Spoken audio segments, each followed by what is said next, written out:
Sorry, didn't want that. Um, my grandkids were on my lap, so I was distracted. It's fine. We're not recording anymore. I don't think we will. So I'm going to stop it, and then I'm not going to retain it.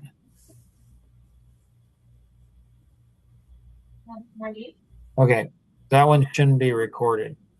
So it's the last piece. The whole video is the last piece. And so what he's talking about is life vision and regret. That my mom went ahead and inadvertently, at 19 years old, helped me to understand Mark, and because I was listening to her at 19, like I was listening to my mom, and she said, Mark, I'm concerned you're going to be a workaholic. I didn't argue with her. I didn't go ahead and dismiss her. I just was curious. And I said, so have you ever, so she said what she did. So if somebody doesn't go ahead and mention this, when I talk about life vision or setting goals or my mom's story, I mean, my mom's story, she changed my entire life. Everything's connected back in to her saying that, which was connected back into when I was an 8-year-old and discovered my life vision. So God gave me my life vision at 8. And at 19, he said, so that, I told Rosanna, I don't know, 15 years ago that I think I had a different childhood. I think I was a strange child. And she just laughed and said, you're just figuring that out now? Yeah. Like I do. I think I'm normal. I think God created everybody to think like this. So so if they don't catch this, which they probably won't. Thank you. If they don't catch this, and they probably won't catch it, then somebody has to catch it. Like you have to catch it and say, did you go ahead and see?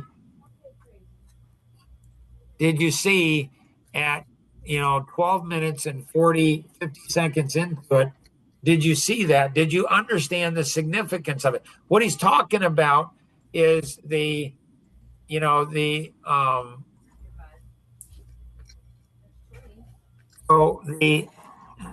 instant gratification monkey. That's the dopamine. And so my parents, they were real big in not dopamine. You work hard, you do all stuff. So we didn't really have fun as a kid. We had fun learning to work. Like you just work. You just learn to enjoy work. And so, I'm not saying that's all good. But that instant gratification monkey is the dopamine. And the internet is all about the dopamine. TikTok, Instagram. So I don't know how much Nora is on TikTok. But every once in a while, she'll send me a TikTok video. So every interruption costs 20 minutes of lost productivity. I'm not saying somebody shouldn't be on the internet. Somebody shouldn't be on TikTok. I'm just saying that, is that the highest and best use of your time? Or what if you had used that time? Maybe you'd have made $10,000. Like you'd have made that phone call that would have made all the difference in the world. But again, the instant gratification monkey doesn't think like that. It's all about them. It's all about instant gratification. Does that make sense? Mm-hmm.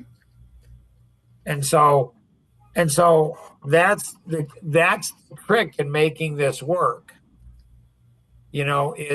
And I don't know, is after we go ahead and do we have a teacher's guide or something? So I'm training you to watch for this stuff. Like this is really important. This is what most people miss. They don't get it. They don't understand it because they don't want to.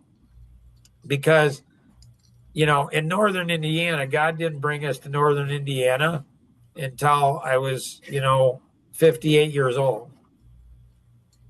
Because there's so much. I don't know how anybody gets any work done around here. I don't. I don't. Like, it's like people want to work 4-day weeks and only 6 hours a day. It's like, what? And so there is so much outdoor activity in it, which is fine. And there's all these activities and there's all this family and all this other stuff. But it's largely like Luke is the one that first introduced me to the concept when he said he'd like to go fishing. I'm like, why? And he says, I feel closer to God. I'm like, and I'm not saying that's not true. I mean, so people misunderstand, what I'm saying. And so they don't ask. They just be reflective. And I said, you think you're closer to God. How do you know you're not just lazy? Like, those girls know how to scream. Or maybe that was Avery. Oh, that little boy, he knows how to scream. His defensive mechanism against his older sisters. So this is what we might do. We might, once you get the hang of doing all of this. And so I'm guessing David hasn't taught you how to edit these videos. Would that be fair? Yeah, no, I asked him, we planned to go on Zoom and he'll train me on Thursday night at 9 o'clock. Well, and then we had the 30-minute strategy session. Then it was you and Elaine and I on after that yet talking. Or I believe, no, it was was it? Yeah, it was something. I think it was 30-minute strategy session. Yeah, with Ernie, 8 to 8:30. And then Elaine and I were still on at 9. And I didn't even see him come on. But he, like, after I left off with Elaine, I said, hey, are you showing up on Zoom? Because I'm waiting. And then he was like, yeah, he saw that Elaine was on, so he just left again. And I was like, well, can you jump on now? Or and he didn't respond. So I asked him if we can do it last night at 9. He never responded. So. But do you know why you shared that with me? Because there's 10 reasons. No. I'm not sure either. So I lost track of how many words you used, but there was a lot of words. I keep forgetting. Sorry about that. No worries. No. It's a Saturday. So, yeah. So again, if he doesn't, then, so part of him doesn't want you to learn. Because then he can be easily replaced. And so part of him doesn't. So you just bypass him and you just go to Adam and just say Adam. So everything that David knows, Adam taught him.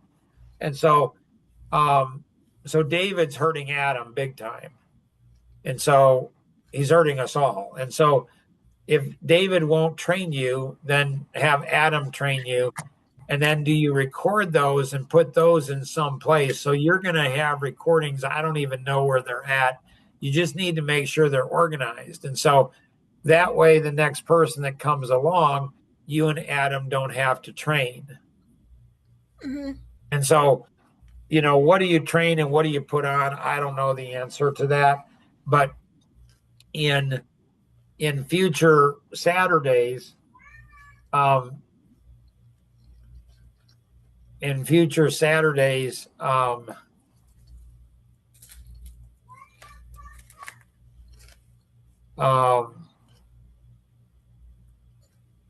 probably so if you can let me know as soon as you know when you're gonna, how much work you're gonna, how many hours you're gonna do on Saturday. If you can let me know on that, then I can maybe I can plan my schedule. Okay. Around that, so I can make sure that I'm investing as much as possible into you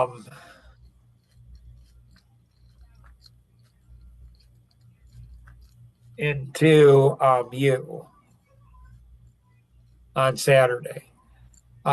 So I was when we grew up, we could never go to the gas station on Sunday. We could never go shopping on Sunday. We couldn't go out to eat on Sunday.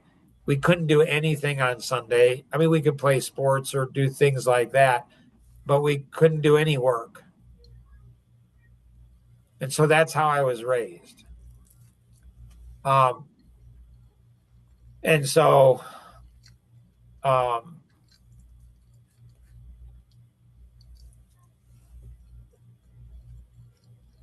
so on Sunday, it depends. For me, I might go ahead and do a bunch of training on Sunday and dish it to you and say, hey, here's stuff. So it depends. Like sometimes I might take Saturday off and play or something with the kids or whatever. And then I might work on Sunday and instead. And so technically I'm honoring the Sabbath better than people who do it on Sunday because the Sabbath is really Saturday. What was that last part? The Sabbath, like you're supposed to honor the Sabbath, the seventh day, and treat it holy. Yeah, Mark. So, hey there. Hi. So your email, when you responded to me, you said the seventh day is really on Saturday. But in the Bible, when God created the earth and everything on it, it says the seventh day is the Sabbath. He worked 6 days. Yep. And then the seventh day, he created that to rest. So really, the seventh day is the Sabbath, but the humans went and on the calendar, they put Sunday, the Sabbath, first instead of last, the way it should be. Right. And so I don't think God cares if we do Saturday or Sunday, honestly. Personally, I don't think he cares. I think the concept... Just do one. Yeah, I think the concept is to go ahead. And so, so I've struggled with that a lot over the years. And so the way I justify it in my mind is it's like having a farm. And the animals need to be fed and cared for on Sunday too. Like you can't just let them die. And so I'm not saying that's the right thing to do, but I can justify things just as good, probably better than anybody else. I am a master justifier. And so I may go ahead. It depends, because I don't have a life and I like to be productive. I'm not getting paid for it. And so it connects into my life vision. My dad was a pastor. He studied on Sundays. And so, so Saturdays, if the kids or grandkids or something are doing something like, Melissa went ahead and asked me, I think on the 29th, she asked me if I could go to swim lessons or go swimming or go and water something that she's doing something with the kids. And Jason's naturally working, so he can't go. But Dad, he doesn't work, so he can go. And so it's Tuesday after or Wednesday afternoon, and so John is one of our biggest clients. That's Nora's brother, her sister's husband, so brother-in-law, and Mary. So for me to miss that one, like I never miss it. I think it's going to be fine if I miss it, but somebody's going to have to take that and kind of lead it while I'm out. Any ideas who I'm thinking that might be? Elaine? Okay, good guess. No. Go ahead and guess again. Me? Nice. Great guess. Great guess. And so probably it's going to be multiple people. It's probably not going to be one person. So it could be Elaine. It could be Nora. She's on that one too. And so, the way you get more confident in your communication is to do more of it. You don't have to know it as good as I do. You just need to know it better than what they do. And so Anita, she kind of covered that account ish, where she'd go out and train them in life GPS and other things like that. And since you're right out there next to them, they're right very close to you. And so I think that would give you really valuable experience. And then there is, which I just now thought, it's at 2 p.m. So you won't be able to do it. Right. I should have thought about that. So I'm going to try to get you, the principal's still there, and getting you to go ahead and get it to where you can service people. And so the ones that are local, I've never had so much business local. Like when we were in Chicago area, when we lived in the suburbs, we had far more business in Denver than we did in Chicago.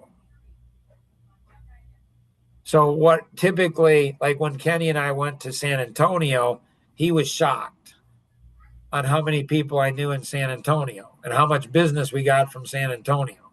And then when we went to the East Coast, he was shocked to see how many people I knew on the East Coast. And he's like, how do you get all of these places? I'm like, well, I speak at events. And as soon as I speak at an event, it's like a seed and it spreads. So I get one client, and then I get another client, and then I get another client, another client. So when I ask you if you like to travel,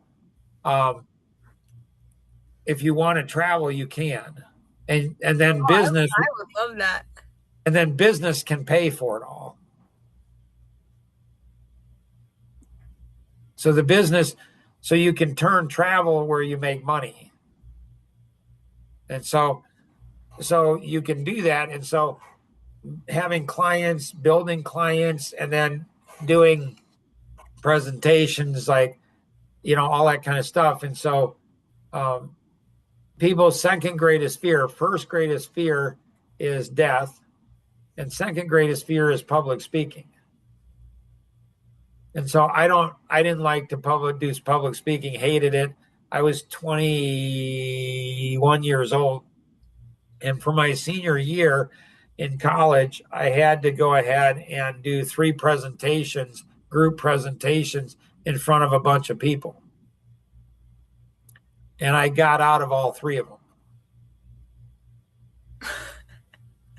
How'd you do that? So I had a lot of computers. And back then, nobody had computers, but I did, because I started a computer business. So I had a lot of computers. They were just coming into vogue, but I had a lot more computing power than everybody else. So they were team presentations, and there were 4 or 5 people on a team. So I said to the team, I said, tell you what, I will go ahead and make you look really good. I'll do computer stuff, and I'll do slides and graphics, and it'll be color. It'll be great. And they're like, oh, that's awesome. I said, there's only one condition.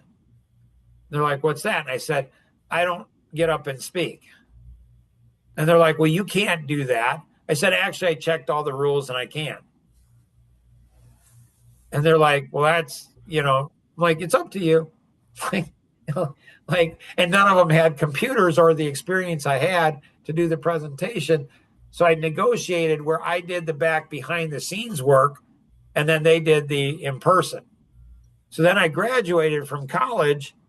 And again, should this be recorded? No, not today, but in the future it should be, because these are important things. So I was terrified of speaking, hated speaking. And so when I graduated, I went into the mortgage industry. I'm like, I hate being around. I hate doing sales presentations. I hate doing all of this.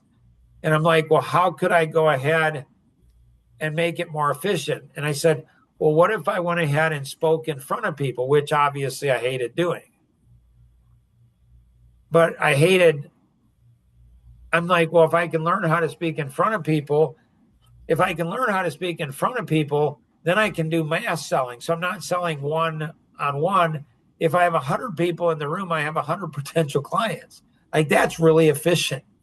So then I started doing speaking in front of people. I just volunteered and said, hey, I'll come in and speak on marketing or personalities or that kind of stuff. And so I thought I got pretty good at it. And so I did that for 3-4 years. And then I started Synergy, and that's when I got introduced to my international speaking coach, Linda Breakall. I thought I was doing pretty good in speaking. And I went through a 3-day boot camp. And at the end of day 1, she came up and said, Mark, you're the most god-awful speaker, I've ever heard.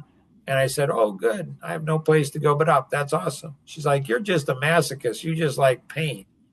And it's like, well, no, I just know pain is required to grow. And so that's when I started, speaking professionally. And so I had her as a coach. I built confidence, learned a lot of different techniques. And then, people started paying me to go speak. And so, they paid me $5,000 to fly out to Oregon to speak, so I got paid $5,000 for probably a 45-minute presentation. And they flew out like 8 other people. So and I got a booth at a table. So associations, so in the Amish, they have associations. Pretty much everybody has associations. So there's a cabinet association and there's other associations. And so, so if you want to go ahead, and so selling to Amish will be the easiest for you. But the Amish, it's hard to keep them as clients. They're a little bit more into instant gratification. So they want to see fast results. We tell them it's not quick fix overnight. And so it can be hard to keep Amish clients, but they're really hungry to learn, and they're very appreciative. And so you should have diversification. So you're not just connected into the Amish. You should have English. I don't know how much, like 50% of your business should it be English. And so, I get all of my business numbers like out of the business directory, and I just I go to the index in the back, and I just make a list, and I started at A, and I just keep going down. Right. But it seems like most of them are Amish. So where do I find So there's we'll talk about that and maybe work on that. That would be another thing on your list, on your spreadsheet. So you go ahead and say, okay, go on that. And so it's a little harder in the English world, but there's lists and a bunch of things. You're not able to fly, are you? Yeah, as far as I know. I mean, I don't need a license or anything, do I? To fly in an airplane? Yeah. I mean, okay. So a lot of Amish don't think they can fly in an airplane. Why? With the Amish, like, there's, what an Amish car is? I don't know. So an Amish car is a tractor that's been souped up that can go, on the highway, and it can go 20, 30, 40 miles an hour. So that's an Amish car. Okay. So you just soup up a tractor. So Alvin Miller, he used to be Amish until he was 40. He went ahead and said the Amish, one of the reasons they're so successful in business is they know how to get around all the rules. So it's kind of like the Baptists too. You have all these rules and you're like, well, are they really rules? So Luke went up and flew with Nora, but he really wasn't supposed to. Oh, is he already baptized in the Amish church? Yeah. Gotcha. So he went ahead, and so I didn't think that was really, he was just going to do it. Just go up and Not tell And anybody and just yeah, go. not tell anybody. I'm like, I don't know. It's up to you. And Elaine said, yeah, I wouldn't do that, Luke. So what he did is he asked his bishop. And what did his bishop say? No. No, his bishop essentially said, don't tell anybody. So he said, yeah, it's okay, but don't tell anybody. Well, kind of. Like, What? right. Like, what's Luke's a 21-year-old kid. Like, what rules are we supposed to follow? Which ones aren't we? So, in the Amish, a lot of it is you want a really good relationship with the bishop's wife. Okay, but like I'm not even baptized or anything yet. So Right. So, you're maybe fine. But yeah. Elmer Weaver, who, he's in his 70s, he owned Jason's business before Jason bought it. And Okay. he flew all over the place, even though he was Amish. And I said, I didn't think you could fly. He's like, oh, yeah, it's fine. I know So, there's one bishop that he ended up buying an airplane, an Amish right. bishop. He ended up buying it because he decided he's just gonna like raise the price. So he put in a bid for it higher, and nobody else bid it after that. So he bought it. Did he know how to fly? No, I don't think he flew it. He just put it in his shop for the time being. He didn't intend on buying it. I give Elaine a hard time because I'm like, you can fly. She's like, no, I can't. I said, no, you can. You absolutely can. We just need to get a big enough plane where you can drive your buggy up on the plane. At least you got ideas. Right? Yeah, no. And so Nora, she loves flying. It's just, I don't know, it does something to her. And there's a whole history, and she'll tell you, and it's a cool story. But so the first 3 months, like Nora and I were like level 4 friends. Like it was crazy. So if I go into podcast and I go into table of contents, and there's a bunch of Mark here. Who is Mark Boersma? Your voice in my headset, friendships, Mark Boersma for dummies, Mark's brain. So there's a bunch of Mark stuff in here. So before I ever met Nora, like probably 2 years before I met her, I'm thinking about friendships, and I'm like, I came up with all of this before I met Nora. And so level 1 is you'll like Mark. Level 2 is you won't like him. Level 3 is you'll love Mark. And level 4 is your visions connect. Our visions connect. So, so the first 3 months, like she's a level 4 friend. I mean, it's crazy.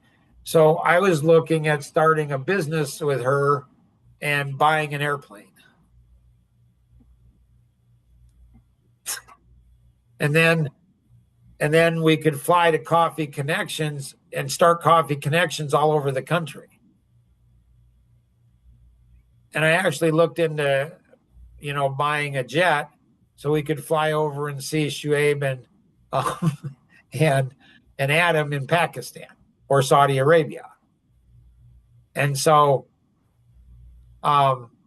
right now, I think we're at a level 2 where we just irritate each other like crazy. And so, so she loves to fly. And so if you're able to fly, that can open up business opportunities for you. I would love that. So what you do is you find out where you want to go. And then you see if you want to develop Amish, you just find out if there's any Amish in the community, and then you start building. You start growing a business. Like in southern Indiana, Amy, Nora would fly there probably in a heartbeat. And so if you get clients in areas, then you can go there. So you find out, where do you want to go? Where do you want to travel to? And then you find business, and you can sell Action Vision clients, and then Synergy would help fund a fair amount through your sales. And you can then fund it too. So you can find out, so you mix business with pleasure. You can write off, like we need to do training with Jason or Katie. As an EVA, it's your own business. So you can get it incorporated if you want. You could be an LLC. And so there's a bunch of stuff. And then you could write off business expenses. So there's a lot of business expenses that you could write off. So you could write off your car as a business expense. So then you don't pay, 10, 20, 30%, whatever tax bracket you're in. So probably at 120, I'm guessing you're going to be in a 30% tax bracket. So the government's going to take 30% of everything you earn. But if you write everything off, and one of your goals, I think, was to buy a house. Mm-hmm. So you can actually write off a part of your house as a business expense. So there's a whole bunch of things so the thing I love most about owning a company is the freedom I get. I don't think I could work for somebody else. The freedom I have. And so if I'm doing something I don't like doing, I just need to make enough money until I can pay somebody else to do the things I don't like to do. And so I have freedom. And the freedom to me is just priceless. Does that make sense? Mm-hmm. And so, questions?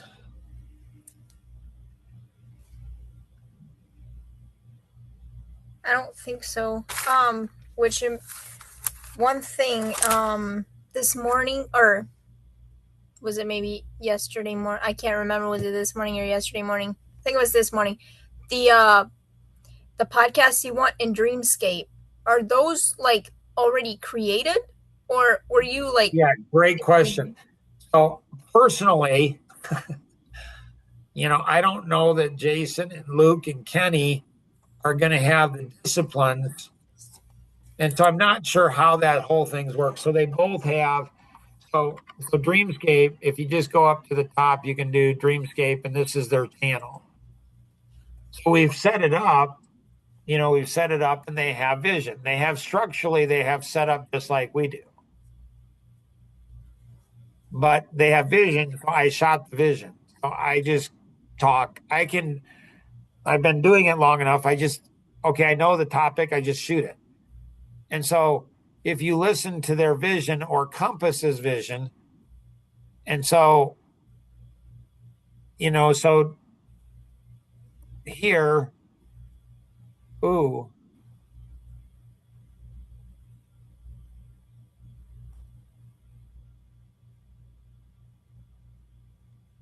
So that's kind of weird to me. I have a hard time believing that.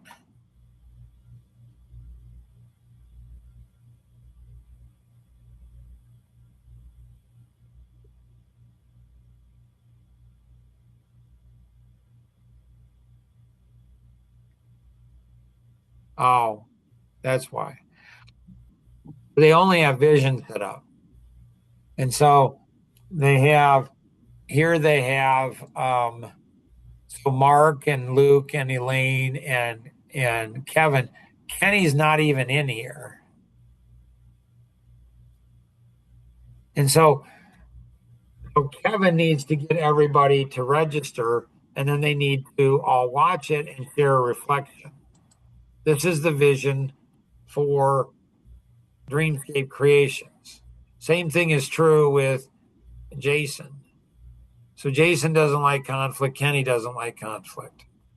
And it's like in business, you're not going to get people to do things. You just won't unless you're willing to have conflict. So either you have it or somebody else has got to come in and do it.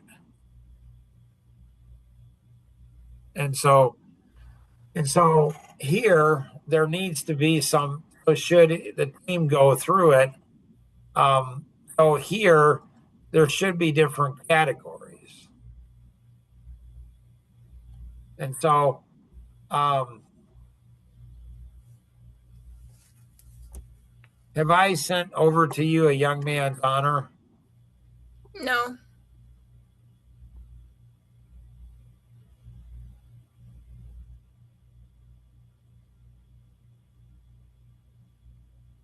I need to update it. I need to update this and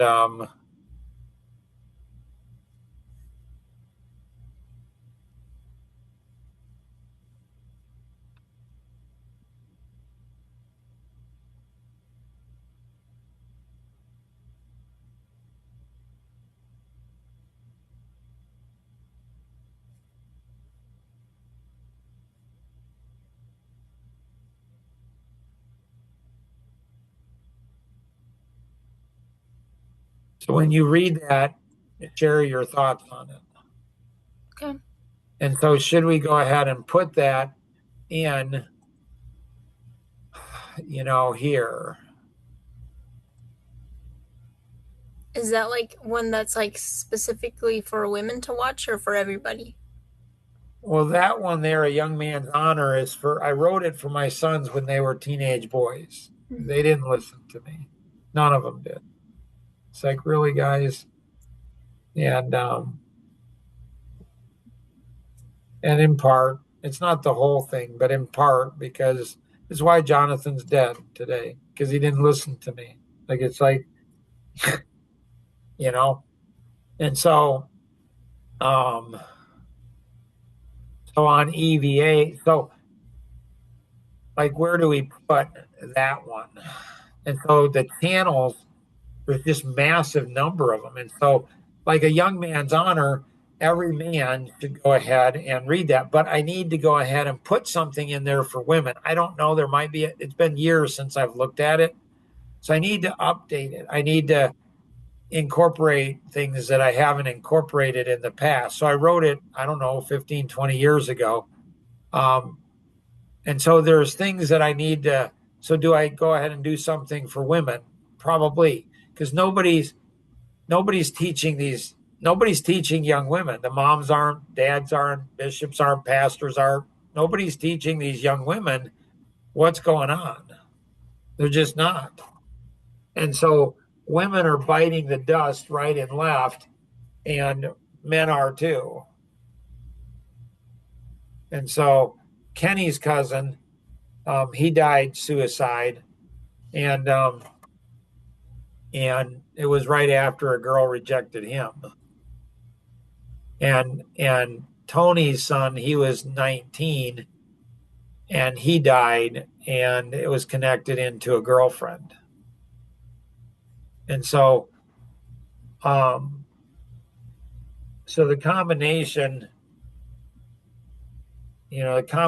of drinking, drugs, marijuana, energy drinks, gaming, pornography, internet, all of those things, it's like all of these things are just decimating young people.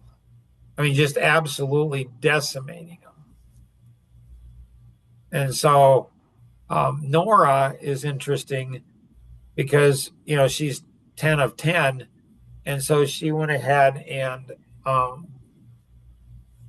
she saw her older brothers and sister go through Rumspringa, and she decided not to. And so, anyways, so she and I are similar in that, like my youngest brother, he was a pastor for 10 years. He just got divorced like a year or so ago. He was married for 30 years and his wife divorced him.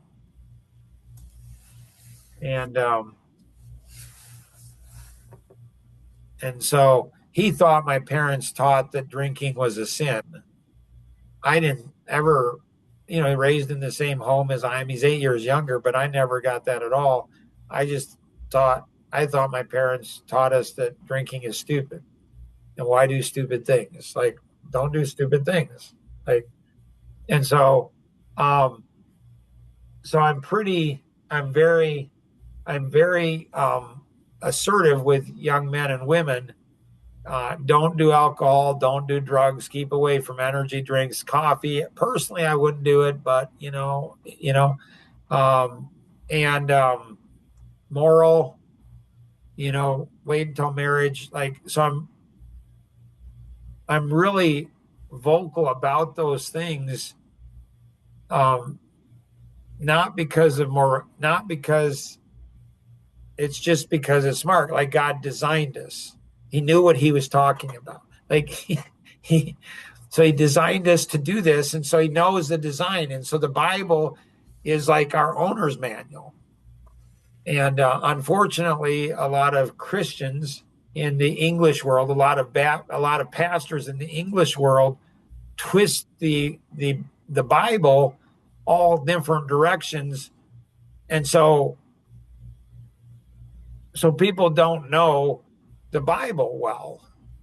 They don't understand what it's saying. It doesn't understand what it means. And then there's rules and a whole bunch of stuff. And so anyways, so a young man's on to read through it. And then, so what I want to do is I want to get that in the hands of as many young men and women. So I think it's for young men, but a number of women, not only young women, but older women, when they read it, they're like, I've never thought of that before. I didn't realize that before. And so, I didn't realize it before. And so so nobody's, so I realized this, in my late teens and 20s and 30s. And it's like, this all makes sense. And so, anyways, it's very clear that I have way too much free time on my hands. Like, it is. And so, but now, and with the new system here, we want to really transfer over into this because Adam can develop faster in this than Shuaib can. And Adam's just recently out of college. Shuaib is like 10, 20 years of experience. And this can be developed a lot faster. So we want to migrate over into this. And so supposedly all the podcasts, the training podcasts, you can access them through here. Supposedly you can go ahead and do reflections, and you can use this and this. If you do something here, it does something over here. If you do something over here, you do something over here. And so if that's really true, that's really cool. And so I think of all the lessons that I've learned in 62 years, and the lessons like Alvin and Tom and Peter and all these people learned. And I'm like, how do you take all of this and how do you deliver it to the next generation? So it seems like left on its own, humanity gets worse and worse and worse every generation. But in theory, if new generations can learn from the past generation's mistakes, in theory, you can turn it around. In theory, the next generation can be stronger than the previous generation, in theory. Does that make sense? Yeah. Questions? Nope. And so,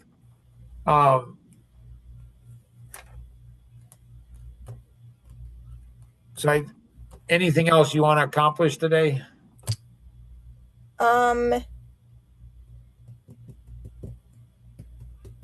I don't think so.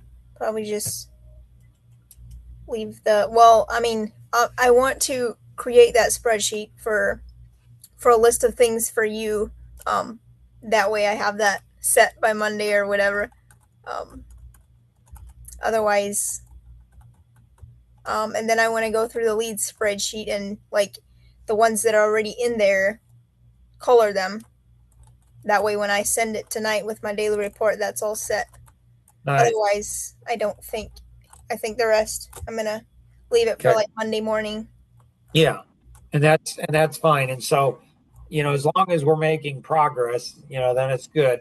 And so, which we are.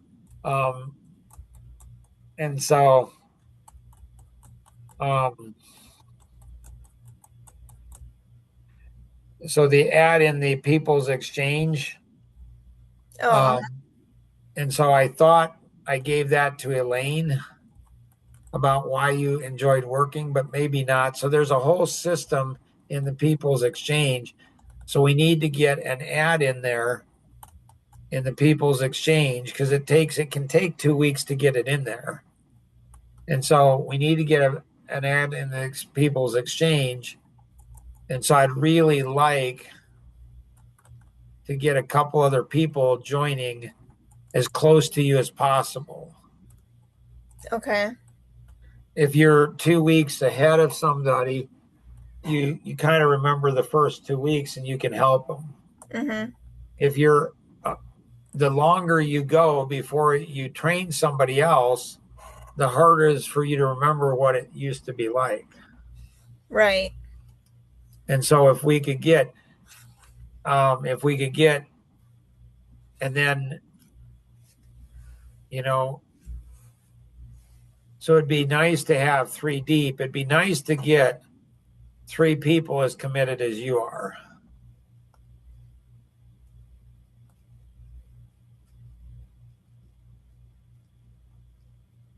So, like, is Elaine gonna be the one putting the ad in, or She's the one that oversees it and manages all of that. And so she knows how to do it, and there's a system for doing it. And um,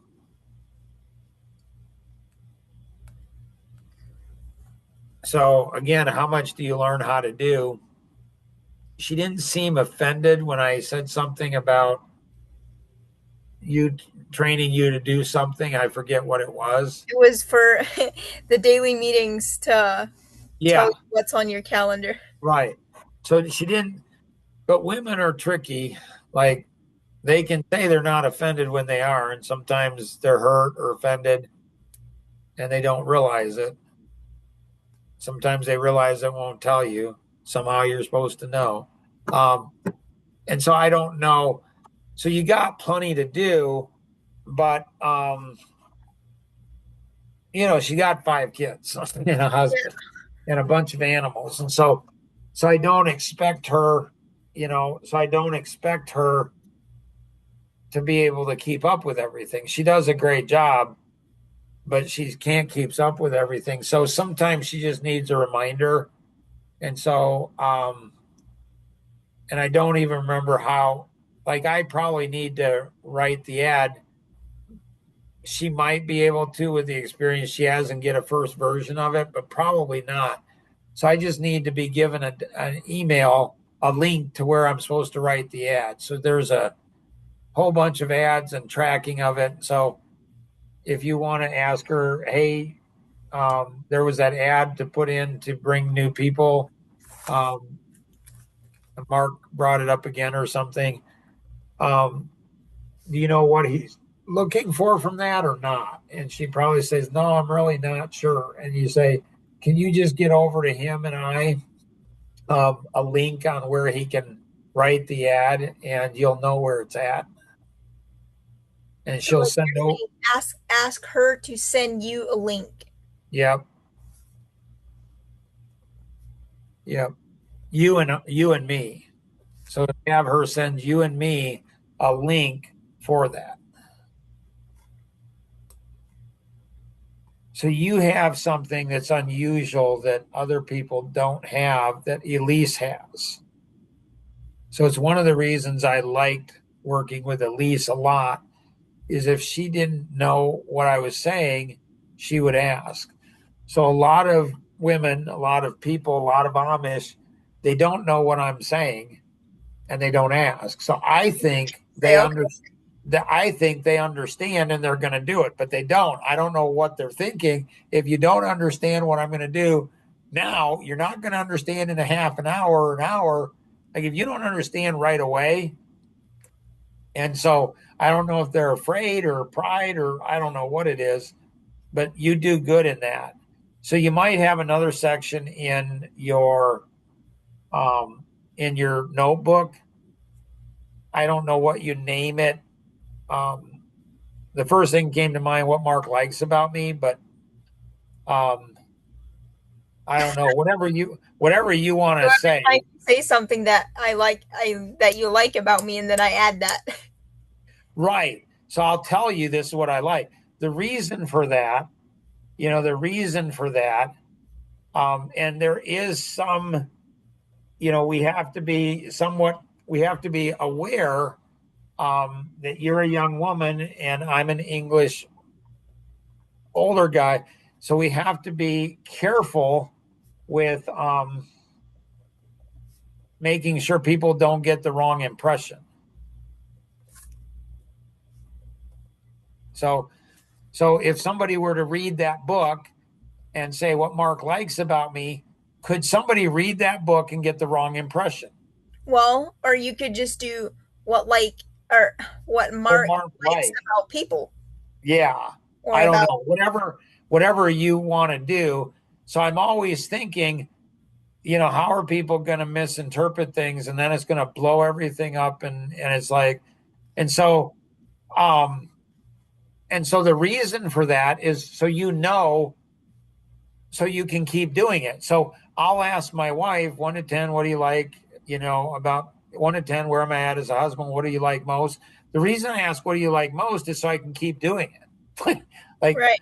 like I might be doing something that I don't even know she likes, and so I want to keep doing what she likes.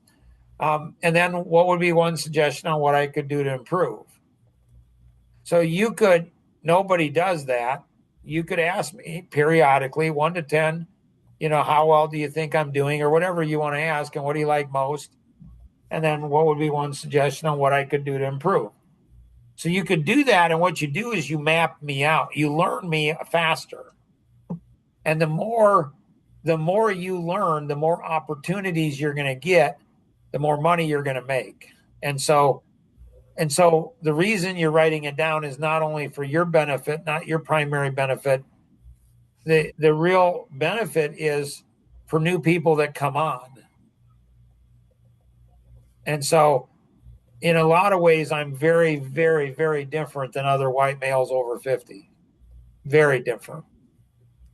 In other ways, I'm very similar. And so I think that if people map out, how to go ahead and make Mark a happy camper, happy client, that they can take those same principles with other men and they can take those same principles with other men and they're going to go ahead and get a lot of men that are business owners that are going to go ahead and like them a lot. Make sense? Yeah. And so the key is to make sure that you work really, really hard to connect with the wives of these men and their daughters. Because the wives and the daughters can be very jealous of you.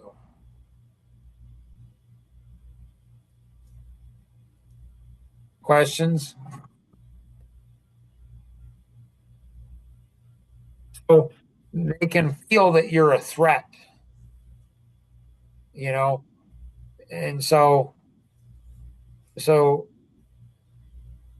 you want to go, and they'll seek to destroy you. They will seek to wipe you out, and so you want to do everything you possibly can to go ahead and figure out how to win them over. Playing with Melissa's girls and having them like you is very, very, very effective. And so if you hang out, because that's you're saying referring to that as connecting with Melissa. right, because women are connected to their children, and if their children like you, it's hard for the mom not to. Like it's hard. And so and then um I'm a client, and so you're going to seek to go ahead and help me out. And so that's just good business. And so um and so they're not doing that. And so my attention, my interest is going to be to people who help me out. And that's another benefit if we get two more people in, because then it's not, solely focused on you. If you can help influence Nora, if you can help influence Nora to get back on track, then there's two. Like with Elaine, but she doesn't have the time. She doesn't have the bandwidth that you do. So she just doesn't. So you have a lot of bandwidth. And so that bandwidth, and so if you go ahead and you can go ahead, I'm fine turning that in as you can turn it in, and if you want to do billable, I don't even care.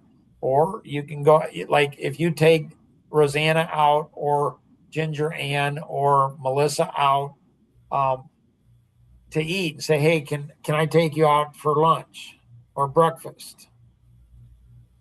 So Josh is very jealous of me, and he does not like Ginger Ann going out to breakfast with me or anywhere. And so she needs companionship. She needs somebody to talk to. So he will have a hard time getting upset at her for going out with you. And there's a lot you can learn from her. A lot. I mean, a whole lot. And you can help her. So if you're taking any of them out to eat, you just turn in that, you just say, I'll pick it up. I'll just pick it up and just turn that in, and Synergy will reimburse you. Okay, and what do you mean by pick it up? Like pick up the check. So if you invite them out to breakfast or lunch, you pay for it, and then Synergy will reimburse you and pay for that lunch. Oh, gotcha. And so if you what are you smiling? Yeah, I just didn't know that they'd pay me to go out for breakfast with someone. Right? Like, it's just, business is cool. Like, it's like, and so you go ahead, and connect.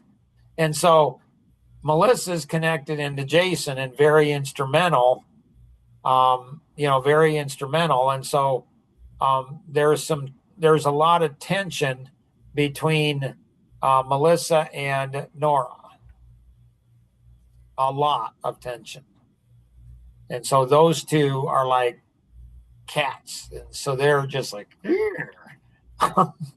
and so, um, and so, um, and so some of that is Nora and how she does things, and some of that is Melissa and how she is. So it's not all Nora, it's maybe 50-50. They're both just kind of, and so that makes my life hard. And so, and it's just wise with Rosanna, if she can learn to be honest with you and help you, that helps her have practice to be honest with her girls. So she has a hard time. She just has a hard time with people. I mean, she's nice to everybody. Everybody likes her, but she doesn't have any deep relationships. She just struggles with deep relationships. So if you give them attention, that helps me. if they like you and want you to be involved in their family's life and stuff like that, that's good. That's with any man. So with business owners, the wives, especially in the Amish, and so Alvin's the one that taught me this. So in the Jewish community, it's matriarchal run. Women pretty much run the Jewish community. And that works out okay for the Jewish community, seems like, ish. In the black community, women run it too. That does not work out good for the women or the men. And Alvin's the one that introduced me to the concept. In the Amish, the women run things.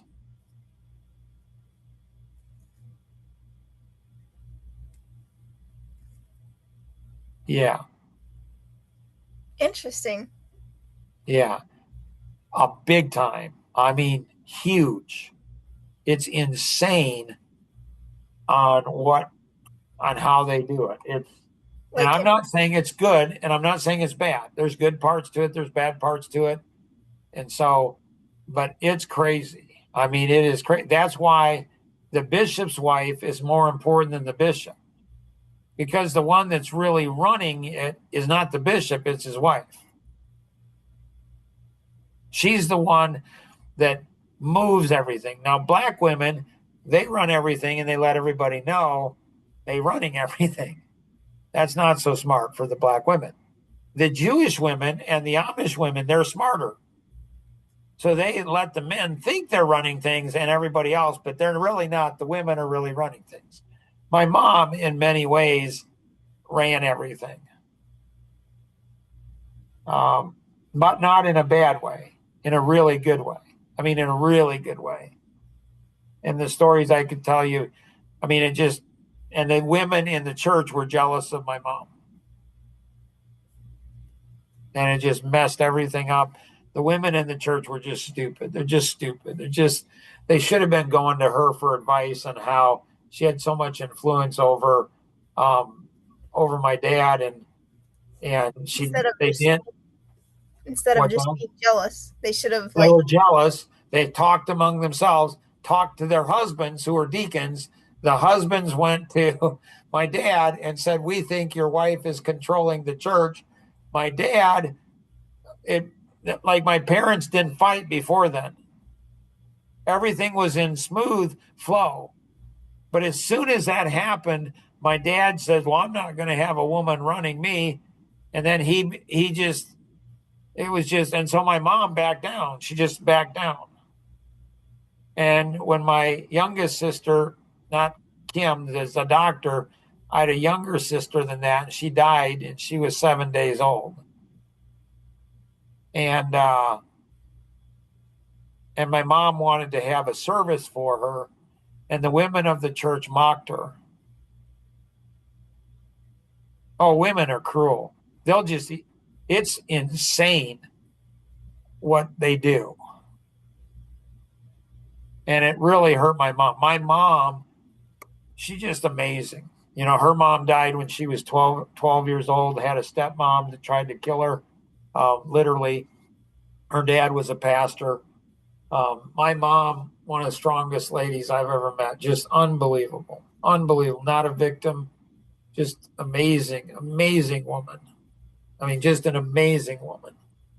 And so with men, with business owners, you want to make sure they look like they're running things, but often the wife is. And if a wife gets ticked at you or jealous with you or feels that you're any type of a threat, she'll cut it off. Make sense? Questions? I don't think I do. So you're learning far more than you probably even want to know. I don't know. It's always good to learn. I think so.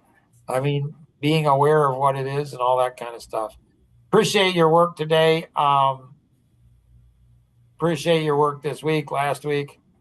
You are a huge, encouragement and just a gift from God. I mean, just so thank you for everything. And if there's anything we can do to help you in any way, definitely let us know.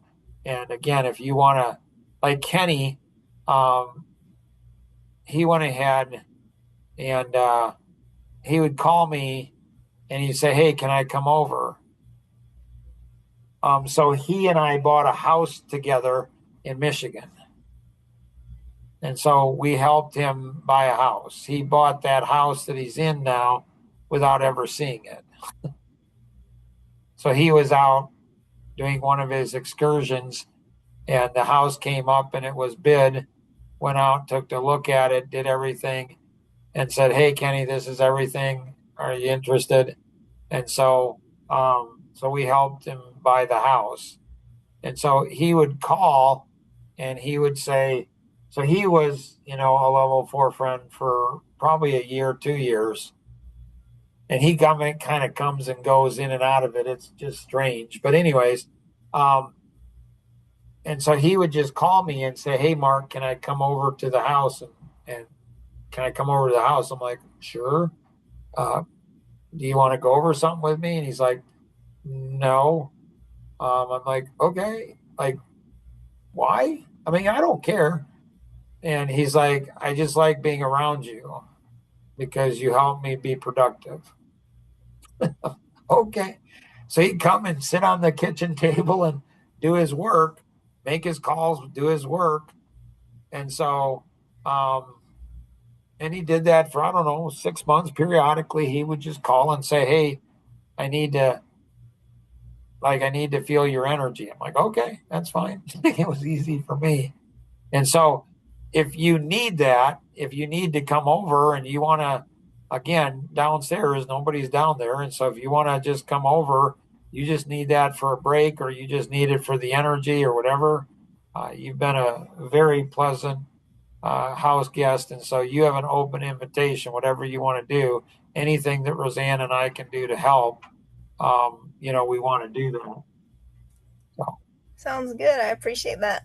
yeah. All right. Thank you, ma'am. Appreciate it. Welcome. Thank you. We see you. Bye. See you.